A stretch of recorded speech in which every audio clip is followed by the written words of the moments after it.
Hello everyone, welcome back to the channel. इस video में देखने वाले जीएफजी का problem of the day, that is minimum multiplication to reach end. ठीक है, तो आइए देखते हैं प्रॉब्लम में क्या है।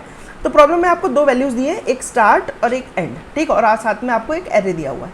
अब आपका टास्क पता क्या है? आपका टास्क है कि भाई आपको एक वैल्यू मेंटेन करनी है। वो वैल्यू क्या है? वो वैल्यू जो है स्टार्टिंग में आपको स्टार्ट के बराबर दी हुई है। अब आप हर एक ऑपरेशन में क्या कर सकते हो? आप हर एक ऑपरेशन में इस एरे से कोई भी एक वैल्यू पिक करो, कोई भी रैंडमली एरे में से एक वैल्यू बीच से निकालो, उसका जो भी वैल्यू आप मेंटेन करो उसके साथ मल्टीप्लिकेशन कर दो। ठीक, अब ये वैल्यू बड़ी भी हो सकती है क्योंकि भाई मल्टीप्लाई करोगे तो वैल्यू लगातार मल्टीप्लाई करते जाओगे तो वैल्यू एक्सीड हो जाएगी। ठीक, तो इसलिए इन्होंने बोला है कि भाई जब मल्टीप्लाई कर लो ना तो उसके बाद आप उसका मॉडुलो ले लो 1000 के साथ, यानी कि आप 1000 से उसको डिवाइड करो, जो भी रिमाइंडर बचे that is known as the modulo. ठीक, तो आप उसका 1000 के साथ मॉडुलो ले लो, जो भी रिमाइंडर बचेगा अब वो नई वैल्यू है।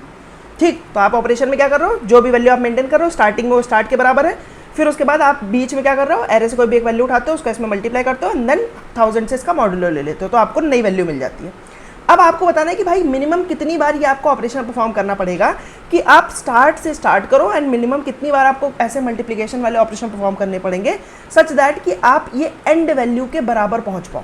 अगर आप जैसे ही एंड वैल्यू के बराबर पहुंच पाए तो मिनिमम जितने भी आपको स्टेप्स लगे, मिनिमम जितनी बार भी आपको ऑपरेशन परफॉर्म करना पड़े, दैट इज़ योर आंसर, वही आपको रिटर्न करना है। अब मान लो ऐसा हो सकता है कि भाई आपने मल्टीप्लाई कर लिया बट कभी भी आपका ये आंसर बनाना पॉसिबल नहीं है गिवन दोज एरे की वैल्यूज़ और जहाँ से आपने स्टार्ट किया है।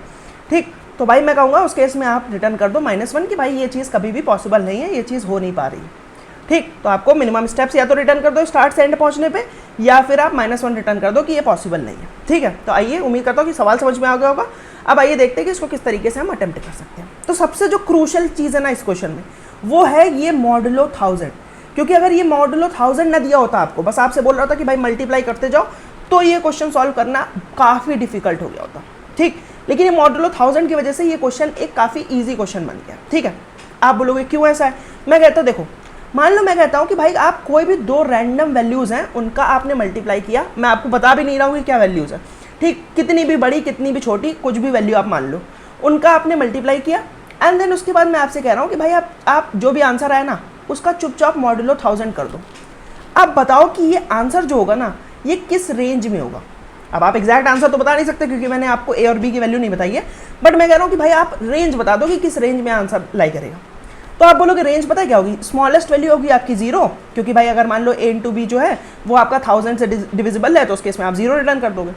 अदरवाइज वर्स्ट केस में ये वैल्यू हो सकती है आपकी 999। ठीक, ये वैल्यू आपकी 1000 भी नहीं हो सकती क्योंकि 1000 होती तो भाई इसका मतलब है कि डिवाइड किया आपने और 1000 बच गया, तो 1000 बच गया तो भाई उसको भी 1000 से डिवाइड करो ना। तो ये वैल्यू कभी भी आपकी 1000 या 1000 से बड़ी नहीं हो सकती क्योंकि आप मॉडुलो ले रहे हो 1000 के साथ। तो जो भी वैल्यू, जो भी पार्ट आपका 1000 से एक्सीड करेगा वो हमेशा 1000 से डिवाइड होता जाएगा एंड रिमाइंडर जो भी बचेगा वो आपका हमेशा 0 से लेके जो भी वैल्यू है n-1 तक ही रहेगी आपकी। ठीक, तो इसका मतलब कि भाई मैं कह रहा हूँ कि आप चाहे कितनी बार भी मल्टीप्लिकेशन परफॉर्म कर लो, आपकी जो वैल्यू है ना वो कभी भी 0 से लेके 999 की रेंज में हमेशा रहेगी, कभी भी इस रेंज के बाहर की वैल्यू नहीं होगी। ठीक, तो मतलब अब आपका टास्क काफ़ी आसान हो गया कि भाई आपने एक स्टार्टिंग पॉइंट से स्टार्ट किया, ये आपके पास एक स्टार्टिंग पॉइंट है, आपको एक एंड पे जाना है जो आपका गोल है। आप बीच में क्या कर रहे हो? बीच में आप इसमें कुछ चीज़ों का मल्टीप्लाई कर रहे हो, मान लो ए है तो स्टार्ट इनटू ए कर रहे हो। ठीक, एंड देन आप उसको क्या कर रहे हो? उसको मॉडुलो 1000 कर रहे हो। ठीक है, साथ में आप बहुत सारे आपके पास वैल्यूज़ हैं, बीच में ऐसे ऐसे कुछ बहुत सारी वैल्यूज़ हैं, आपको बताना भाई मिनिमम कितने मूव्स में आप एंड पे पहुँच सकते हो। ठीक, तो अब आपको अगर ये चीज़ पता है कि भाई वैल्यू चाहे जो भी मैं कर लूँ, वैल्यू कभी मेरी 0 से लेके 990 रेंज की बाहर जाएगी ही नहीं, तो भाई मैं कहता हूँ कि मतलब मेरे पास 1000 वैल्यूज़ हैं टोटल, 0 से लेके मेरे पास 999 तक की 1000 वैल्यूज़ हैं टोटल, और इनमें से ही कोई एक मेरा स्टार्ट भी होगा। ठीक, इनमें से मान लो कोई एक स्टार्ट होगा और इनमें से ही कहीं पे भी एक एंड भी होगा। ठीक, अब एक वैल्यू से दूसरी वैल्यू पे जाना कैसे पॉसिबल है कि भाई आप मान लो अभी करंटली 3 पे खड़े हो, तो आप क्या कर सकते हो? आप 3 में मान लो एरे की पहली वैल्यू, मान लो एरे आपके पास 2 3 7 ऐसा कुछ एरे, तो एरे की पहली वैल्यू को मल्टीप्लाई करो तो 3 इंटू 2 6 हो गया, 6 का फिर 1000 से मॉडुलो करोगे तो 6 ही रह जाएगा। तो मतलब 3 से लेके 6 पे जाना पॉसिबल है विथ एक ऑपरेशन। ठीक, सिमिलरली आप मान लो 5 का मल्टीप्लाई करना चाहते हो 2 की जगह, तो आप उस केस में बोलोगे कि भाई 15 पे जाना भी पॉसिबल है एक ऑपरेशन में। सिमिलरली आप मान लो 7 का करते हो तो भाई आप बोलोगे कि 3 से 7 पे जाना 21 पे जाना पॉसिबल है, अगर मैं 7 से मल्टीप्लाई करता हूँ तो ये भी एक ऑपरेशन में। तो मतलब एक वैल्यू से कहाँ कहाँ पे जा सकते हो ये आपको पता चलेगा कि भाई उसका आपको जो आपकी एरे की वैल्यूज़ हैं उनमें मल्टीप्लाई करते जाओ, जो भी करंट वैल्यू पे मैं खड़ा हूँ, एंड देन 1000 से मॉड्यूलो लेता जाऊँ, मेरे को पता चल जाएगा कि भाई इस जगह से मैं कहाँ कहाँ पे जा सकता हूँ। तो अब अगर आप ध्यान से देखो इसको, तो आपके पास बहुत सारी नोड्स हैं जिसको मैं बोल रहा हूँ कि भाई 0 से लेके 999 तक ही वैल्यूज़ हो सकती हैं, और इन वैल्यूज़ का आपस में कनेक्शन है, विच इज़ कि भाई आप जिस करंट नोड पे खड़े हो उसका आप एरे के किसी भी एक वैल्यू से मल्टीप्लाई करो, आपको पता चल जाएगा कि यहाँ से आप कहाँ पे जा सकते हो। और वैल्यूज़ क्योंकि आपकी जो भी रिजल्ट आएगा दोनों का मल्टीप्लाई करने के बाद, उसका मॉड्यूलो 1000 से लेने के बाद, वो हमेशा इन वैल्यूज़ में से ही आएगा। तो इसका मतलब ये एक वैलिड एज बनेगी आपकी करंट वैल्यू से, यानी कि 3 से एक वैलिड एज बनेगी किसी इन्हीं के अंदर वाली नोड्स के साथ। ठीक, तो मतलब आपको पता है कि भाई इनिशियल आपकी नोट्स क्या हो सकती हैं, और एजेस भी आपको पता है कि भाई आप मल्टीप्लाई कर करके निकाल लोगे कि यहाँ से कहाँ किया जाए, यहाँ से कहाँ किया जाए, यहाँ से कहाँ किया जाए। तो टोटल 999 यानी कि 1000 आपके पास टोटल नोट्स हैं, और आपके पास बाकी एजेस आप खुद से निकाल सकते हो, क्योंकि एजेस क्या हो जाएगी किसी भी एक पर्टिकुलर नोट से मैक्सिमम वर्स्ट केस में जितना भी इनका एन का साइज़ है ये एन एजेस हो सकती है, अगर मान लो सारी एज आपकी एक डिफरेंट नोट पे पॉइंट कर रही है। बट कुछ केसेस में ऐसा भी हो सकता है कि भाई मॉड्यूलो लेने के बाद दोनों की वैल्यू सेम ही आ रही हो। ठीक, तो वो आपका एन से कम ही हो जाएगा। ठीक है, उस केस में तो ये हमारा बेसिकली एक ग्राफ का इसमें हमने सेटअप बनाया कि भाई मेरे ग्राफ की एक काइंड ऑफ प्रॉब्लम है जिसमें 9 यानी कि 1000 मेरे पास एजेस नोट्स हो सकती हैं, एंड एजेस मैं फिगर आउट कर लूँगा कि भाई इस जगह से कहाँ पे जाना पॉसिबल है। अब टास्क क्या है आपका? टास्क है कि भाई आपको एक स्टार्टिंग पॉइंट है, यानी कि एक नोड से एक एंड है जो कि दूसरी नोड है, एक स्टार्ट नोड से एंड नोड तक जाने का बताना है आपको शॉर्टेस्ट पाथ क्या है, क्योंकि यही तो बताना है आपको कि मिनिमम कितने ऑपरेशन परफॉर्म करो तो आप एंड पे पहुंच जाओ। तो मतलब एक तरीके से आपको इस ग्राफ में स्टार्ट से लेके एंड तक का शॉर्टेस्ट पाथ बताना है। ठीक, अब आपको बस ये देखना है कि भाई ये वेटेड ग्राफ है कि अनवेटेड ग्राफ है। तो ये हमारा एक अनवेटेड ग्राफ है। क्यों? क्योंकि भाई 3 से आप चाहे 9 पे जाओ, चाहे 3 से आप 12 पे जाओ, एज लॉन्ग एज आपने एरे की वैल्यू से मल्टीप्लाई करके ये वैल्यू निकाली है, आपका हमेशा एक ही ऑपरेशन लगेगा। ठीक, तो इस केस में हम बोल सकते हैं कि भाई मेरी जो सारी एजेस हैं वो हमेशा एक अनवेटेड होंगी, यानी कि सबका जो एजेस का वेट होगा वो सेम होगा, यूनिट वेट की एजेस होंगी, इसलिए हम इसको एक अनवेटेड ग्राफ बोल सकते हैं। तो हमें एक ग्राफ दिया हुआ है जिसमें हमें पता 1000 नोट्स है, हमारे पास एक स्टार्ट पॉइंट है, एक एंड पॉइंट है, अनवेटेड एजेस हैं, तो हमें निकालना है कि भाई स्टार्ट से एंड तक जाने में minimum what is the minimum cost जो हम पे करना चाहेंगे। ठीक है, what is the shortest path, shortest path जो भी होगा वही हमारा कॉस्ट हो जाएगा, क्योंकि सबका यूनिट वेट है।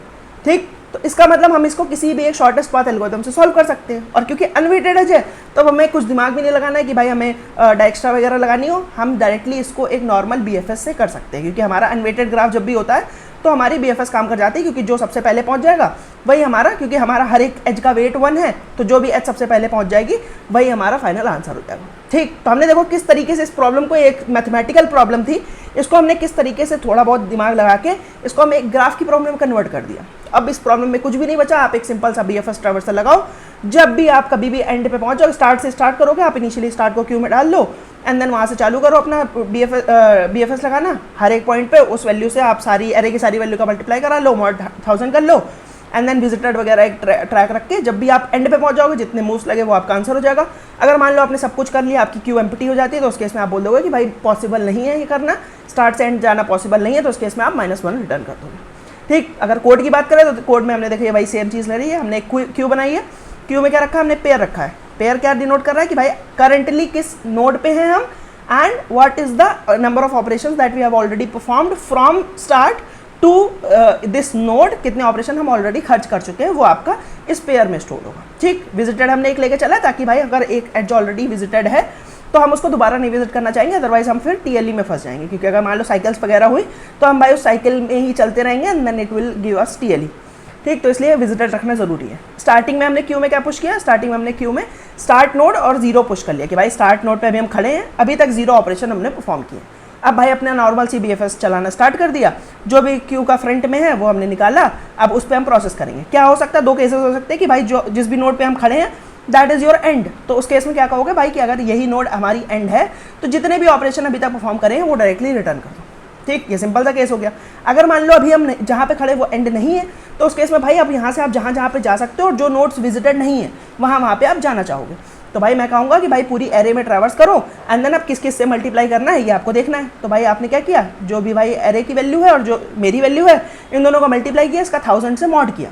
ठीक, अब जो भी वैल्यू आ रही है अगर वो विजिटेड नहीं है, यानी कि अगर विजिटेड है तो भाई इसको दोबारा जाने का कोई मतलब नहीं बनता है, क्योंकि उससे ऑलरेडी एक एंट्री मेरी क्यू में पड़ी होगी और वो मेरा बेस्ट आंसर ऑलरेडी दे देगी, क्योंकि वो एंट्री मेरे से पहले पड़ी होगी और क्यू में हम लीफो ऑर्डर में निकालते चीज़ें, ठीक। तो सॉरी लीफो नहीं, फीफो ऑर्डर में निकालते हैं, यानी कि फर्स्ट इन फर्स्ट आउट। तो जो भी एंट्री मेरी पहले पड़ी होगी वो एंट्री मेरी पहले प्रोसेस होगी एंड वही मेरा आंसर एक देगी। मेरा दूसरी एंट्री डालने का कोई मतलब नहीं है, और ये मेरे को टीएलई भी दे सकता है, क्योंकि अगर एक साइक्लिक नोड होगी मेरे पास, एक साइकिल होगी मेरे उसमें प्रेजेंट, तो भाई उस केस में इसने इसको डाला, इसने इसको डाला, इसने इसको डाला, अंदर इसको फिर डालेगा, फिर ये लूप में हम फंस जाएंगे, ठीक है। तो उस केस में हमारी टीएलई मिल जाएगी। तो इसलिए भाई अगर विजिटेड नहीं है तो ही भाई हम क्या करेंगे, तो फिर हम इसको डाल देंगे अपने विजिटेड में भी कि भाई अब इसको विजिटेड मार्क कर दो, ताकि फ्यूचर में हमारा पड़ा रहा एंट्री कि हाँ विजिटेड हो चुकी है अब ये। और क्यू में भी एंट्री डाल दोगे क्या कि भाई इस नोड तक जा सकते हो and what is the number of operation, जो ऑपरेशन मेरे को इस नोड पे आने में लगा है, अब यहाँ से एक एज पे मैं इस नोड पे पहुँच जाऊँगा, तो यानी कि एक ऑपरेशन और लग गया। तो यानी कि IT.2 मेरा था यहाँ तक आने का ऑपरेशन, अब उसमें मैं +1 करूँगा तो यहाँ से अगली नोड तक जाने का ऑपरेशन, ठीक। तो इस तरीके से मेरे को BFS मेरा आंसर रिटर्न कर चुकी होगी अगर आंसर पॉसिबल होगा। अदरवाइज अगर मेरी क्यू एम्प्टी हो गई और भाई मेरा कभी आंसर रिटर्न नहीं हुआ, तो उस केस में मैं -1 रिटर्न कर सकता हूँ कि भाई आंसर पॉसिबल है ही नहीं, ठीक। कॉम्प्लेक्सिटी की बात करें तो कॉम्प्लेक्सिटी हमारी, हमने क्यू बनाया है और हमारा विजिटेड वगैरह बनाया, तो इस केस में हमारा ऑर्डर ऑफ n तो इसमें लगी जाएगा, क्योंकि भाई हमारे पास n नोड्स हैं और n क्या हो सकता है, n हमारा 1000 तक जा सकता है, ठीक। तो हम 1000 को n मान के चल रहे हैं, तो हमारा 1000 तक का डेट वो यूज़ हो सकता है स्पेस। एंड देन कॉम्प्लेक्सिटी की अगर हम टाइम कॉम्प्लेक्सिटी की बात करें तो टाइम कॉम्प्लेक्सिटी भी अगेन आप BFS लगा रहे हो एंड BFS में आपकी maximum order of 1000 notes he visit हो रही हैं, ठीक है। तो क्योंकि आपका मॉड पे डिपेंड कर रहा है, तो मॉड लो आपका 1000 था, तो 1000 पे ही आपकी सारी कॉम्प्लेक्सिटी जो है वो डिपेंड करेगी, ठीक है।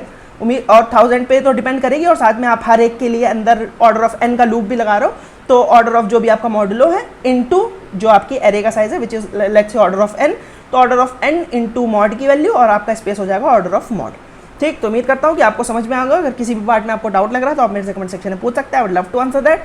अगर आपको वीडियो पसंद आए तो उसको लाइक कर देना, चैनल को सब्सक्राइब कर देना। मैं मिलता हूं आपसे किसी और वीडियो में, तब तक के लिए बाय बाय।